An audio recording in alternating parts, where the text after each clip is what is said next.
Parents మెచ్చిన university Sankal Chand Patel university Gujarat. Sir అయితే ఒక చిన్న వివరణ ఇవ్వండి సార్. కృష్ణ గారి సినిమాలు, ఆయన స్టార్డమ్ ఇవన్నీ కూడా అంత ఇంత తెర మీద మేము చూసాం కాబట్టి కొంతవరకు మాకు అర్థమవుతుంది.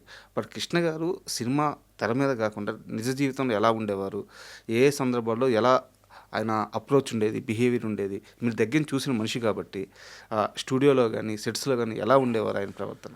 నిజంగా ఆయన చూసిన తర్వాత ఆయన్ని మామూలుగా ఆయన్ని మేకప్ తీసేసి ఆయన తెల్ల కుర్తా పైజామా వేసుకునేవాళ్ళు, అరచేతులే వేసుకొని ఉండేవాళ్ళు. ఆయన మాట్లాడేటప్పుడు చూస్తే మనకి చలనచిత్రంలో చూసే కథానాయకుడు ఈయననా అనే భావన కలుగుతుంది. చిన్న పిల్లవాడు మాట్లాడినట్టు చక్కగా బోళాగా మాట్లాడుతూ ఆయన వాళ్ళతో కలిసిపోయే విధానం కావచ్చు, మాట్లాడే విధానం కానీ చూసుకుంటూ ఉంటే అసలు దానికి దీనికి అసలు ఎక్కడ కూడా పొంత అనేది ఉండేది కాదు. మరి తెర ముందు రంగంలో ఎలా మారిపోతాడో తెలియదు కానీ అసలు ఇడిగా అసలు ఎంత బోళా మనిషి ఏంటి అంటే, చిన్న ఉదాహరణ చెప్తాను. ఇప్పుడు వాళ్ళ పేర్లు ప్రస్తావించడం భావ్యం కాదు. మాతృదేవోభవ చిత్రం విడుదలైంది సార్. మాతృదేవో చిత్రం విడుదలైతే మామూలుగా అక్కడ మాటామంతి జరిగే కార్యక్రమం రోజు సాయంత్రం పూట కొంతమంది వచ్చి కూర్చునేవాళ్ళు ఆఫీస్ దగ్గర, బయటే కుర్చీలు వేసుకొని కూర్చునేవాళ్ళు. ఆయన చిత్రీకరణ పూర్తయిన తర్వాత వచ్చారు. వచ్చి కూర్చున్న తర్వాత అక్కడ ఒక రచయితలు వాళ్ళు ఎవరు చూస్తారండి ఈ చిత్రాన్ని, ఏడుపులు పెడబొబ్బలు ఇవన్నీ ఇప్పుడు చూస్తారా అని చెప్పని అభిప్రాయం వ్యక్తం చేశారు. లేదు, ఆ చిత్రానికి సంబంధించి ప్రజాదరణ ఉంటుందండి, అది జనాలకి నచ్చింది చిత్రం, దాని గురించి మాట్లాడుకుంటున్నారు అని చెప్పని నేను ఒక మాట అన్నా. వాళ్ళు గయ్యం లేచారు నా మీద సార్.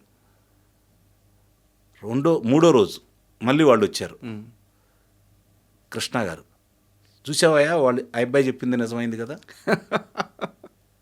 అంటే వాళ్ళు పెద్ద ఆ రచయితగా కాదు, ఏమి లేదు, ఏది కరెక్ట్ అదే కరెక్ట్, ఏది మాట్లాడి. రెండోది మీకు ఆశ్చర్యం అండి, చిత్రం విడుదలైన తర్వాత ఆయన సాయంత్రానికి ఏ చిత్రం ఎన్ని రోజులు ఆడిద్ది చెప్పేసేవారా, ఎన్ని రోజులు ఆడిద్దని చెప్పేసేవాళ్ళు, ఎంత డబ్బులు వస్తాయి అని చెప్పేసేవాళ్ళు సార్.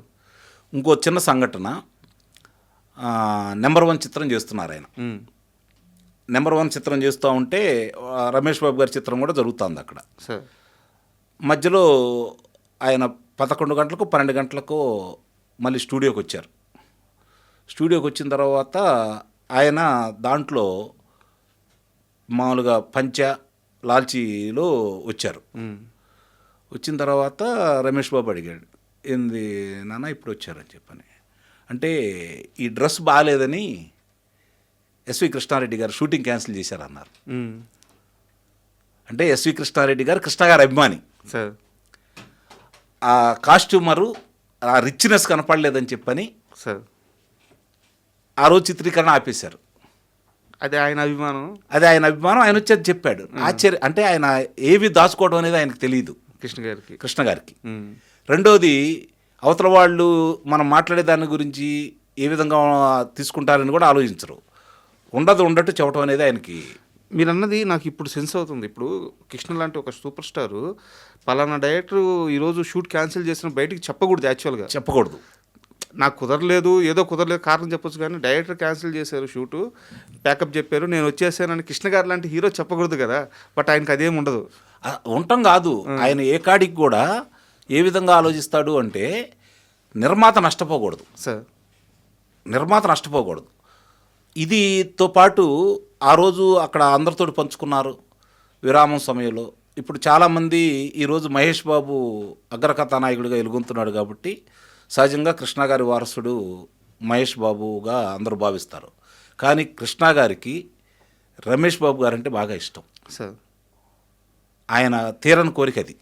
ఎందుకంటే తన అంత స్థాయిలో కాకపోయినా రమేష్ బాబు కథానాయకుడిగా నిలదొక్కోవాలని చెప్పి ఆయన ఎప్పుడు భావిస్తూ ఉండేవాళ్ళు. ఆ విషయంలో చాలా ప్రయత్నాలు చేశారు. దురదృష్టం నిజంగానే కృష్ణ గారి మనస్తత్వాన్ని పుడిపుచ్చుకున్నటువంటి వ్యక్తి రమేష్ బాబు గారు సార్. ఆయన దురదృష్టం చిత్ర పరిశ్రమకు కూడా నిజంగానే ఓ మంచి మనిషి దూరం అవటం కూడా బాధాకరమైన విషయం. మీకు ఇంకో సంఘటన చెప్తాను. వారసుడు వారసుడు వివాదం మీ అందరికీ తెలుసు. అవును. వారసుడు చిత్రంలో నాగార్జున గారికి తండ్రిగా నటించారు. ఆయన తండ్రిగా నటించినప్పుడు ఆయన చొక్కా పట్టుకున్న విధానం, సార్ ఏరా పోరా అన్న విధానం జనాలకు నచ్చలేదు, ముఖ్యంగా అభిమానులకు నచ్చలేదు. రచ్చ రచ్చ చేశారు. అందుట్లో నేను కూడా ఒకడిని. మీరు కూడా అనుమానం లేదు దాంట్లో. అది చెప్పుకోవాలంటే చాలా ఉంది. సరే కొంత చెప్తాను. అయితే అది వివాదం చిలికి చిలికి గాలివాన అయింది. గాలివాన అయి ఒక రకంగా దానికి సంబంధించినంత వరకు వసూళ్ళు కూడా తగ్గాయి. అప్పుడు కృష్ణ గారు స్వయంగా వచ్చి నా ఇష్టపూర్వకంగా నటించాను అని చెప్పని వివరణతో కూడింది ఒక ప్రకటన విడుదల చేశారు. సార్ తర్వాత ఆయన మీద మళ్ళీ చిత్రీకరించి ఒక పాట కూడా చిత్రీకరించాలి. అది మోసం చేశారు. అవునా? పాట పెడతామని చెప్పి మోసం చేశారు. పాట పెట్టలేదు. తర్వాత ఆయనకి అంటే చివరిలో క్లైమాక్స్లో పతాక సన్నివేశాల్లో ఆయనకి 2-3 పోరాటాలు పెట్టి దాన్ని పూర్తి చేశారు. అప్పుడు అక్కడ అందరం ఒక రకంగా ఆయన్ని మొట్టమొదటిసారిగా నాకు తెలిసి మీరు వ్యతిరేకంగా ప్రకటన ఇవ్వండి అని చెప్పని కాస్త ఒత్తిడి చేసిన సందర్భం. ఒకే మాట అన్నాడు, నేను ఒకవేళ నా ఇష్టపూర్వకంగా నేను నటించానుగా, వాళ్ళే మాయ చేయలేదుగా, నా ఇష్టపూర్వకంగా నేను నటించాను కదా, నాకు డబ్బులు ఇచ్చారు, నేను నటించాను, అది నా ఇష్టం. ఆ రోజు నేను అభ్యంతరం చెప్పాలి, చెప్పుంటే కానీ నేను అభ్యంతరం చెప్పలేదు. నా ఇష్టపూర్వకంగా నేను నటించాను కదా, అది కథ కావాలని వాళ్ళు చేసినట్టున్నారు. సరే, నాకున్న ప్రజాదరణ చూసి ఈరోజు మీ అందరూ బాధపడతా ఉండొచ్చు, కానీ నిర్మాత నష్టపోకూడదు కదా అని చెప్పని నిర్మాత పక్షాన్ని నిలబడి నిర్మాత కోసం ప్రకటించినటువంటి గొప్ప వ్యక్తి ఆయన. వ్యక్తిత్వం సార్ నిజంగా. అది అంటే ఆ కథకి హిందీలో ఉండడానికి పూలవర్ కాంటే అజయ్ దేవగన్ గారి మొదటి సినిమా, మధుబాల గారి మొదటి సినిమా అది. దాన్ని వీళ్ళు తీసుకోవచ్చు, కానీ ఇక్కడ ఆయనకున్న ప్రజాదరణ కూడా దృష్టిలో పెట్టుకున్నట్టయితే ఒక రకంగా ఉండేదేమో. కానీ ఆ చిత్రంలో నిజంగానే ఒకసారి కనుక మనం చూస్తే కృష్ణ గారు దర్శకులు ఉపయోగించుకుంటే ఎలా నటిస్తాడనే దానికి అది కూడా ఒక ఉదాహరణ. అంటే ఇలాంటి ఆయన జీవితంలో కోకొలలు నాకు తెలిసి ఆయనకి ఇచ్చిన రెమ్యునరేషన్ కంటే కూడా ఆయన వదులుకున్నాయే ఎక్కువ ఉన్నాయని చెప్పైతే నేను అది భావిస్తాను. ఇది చాలామంది చెప్తారు సార్ ఇదే మాట. ఆయనతో కలిసి ట్రావెల్ అయిన ప్రతి ఒక్కరు ఆయన సంపాదించిన దానికంటే ఆయన వదులుకుందే ఎక్కువ అని. అది ఆయన అదృష్టం ఏందంటే ఆయన ఏ రోజు కూడా డబ్బు గురించి ఏ రోజు ఆలోచించే మనిషి కాదు. నిత్యం చిత్రీకరణలో ఉండాలి, నటిస్తూనే ఉండాలి ఆయన. అలాగే 17 చిత్రాలు దర్శకుడిగా చేసిన ఆయన సంస్థలో అన్ని చిత్రాలు నిర్మించినా కూడా ఏ రోజు కూడా నేను ఇంత పెద్ద కథానాయకుడిని, నా సంస్థ ఇలాంటిది అని ఏ రోజు ఆయన భావించేవాడు కాదు.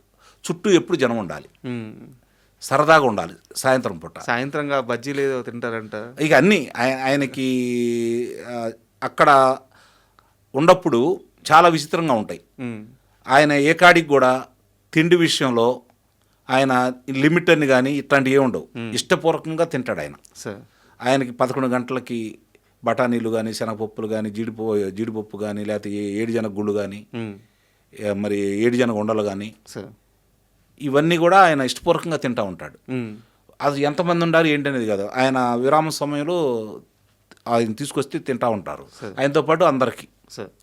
ఇప్పుడు బయటకి ఎక్కడికైనా వెళ్ళారనుకోండి, వేరే చోట అంటే వేరే ప్రదేశాల్లోకి వెళ్ళారనుకోండి, ఆయన షూటింగ్ జరిగే సమయంలో కూడా నేను అన్ని సంవత్సరాల్లో ఆయన చూసినప్పుడు ఏ రోజు కూడా చిత్రీకరించడం జరిగే సమయంలో ఆయన చుట్టూ నిర్మాత లేకపోతే పంపిణీదారుడు, ప్రదర్శనదారులు తప్ప, దర్శకులు వాళ్ళు తప్ప కథానాయకు కూర్చున్నది ఒక్క ఫోటో చూపించండి మీరు. కూర్చోరా? ఆయన అంత ఏళ్ళతోటే ఎప్పుడు సంభాషణ. And for more videos, please subscribe to iDream. Please subscribe to iDream. Please subscribe iDream. And please subscribe to iDream. For more videos, subscribe to iDream.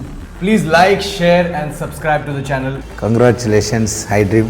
Subscribe to iDream. Subscribe to iDream. So subscribe to iDream Media.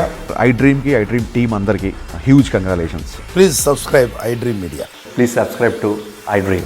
Subscribe iDream. Please subscribe to iDream. I dream అంటే నా కళల ఛానల్ను subscribe చేసుకున్న నోరు తిరుగుతలేదు. మీరైతే గంట గుర్తు కొట్టండి. For more such videos, please subscribe to iDream. Subscribe to iDream. Please subscribe to iDream. Please subscribe iDream Media. Please do subscribe to iDream. Please subscribe to iDream Media. For best entertainment and information, please subscribe iDream. And don't forget to subscribe to iDream.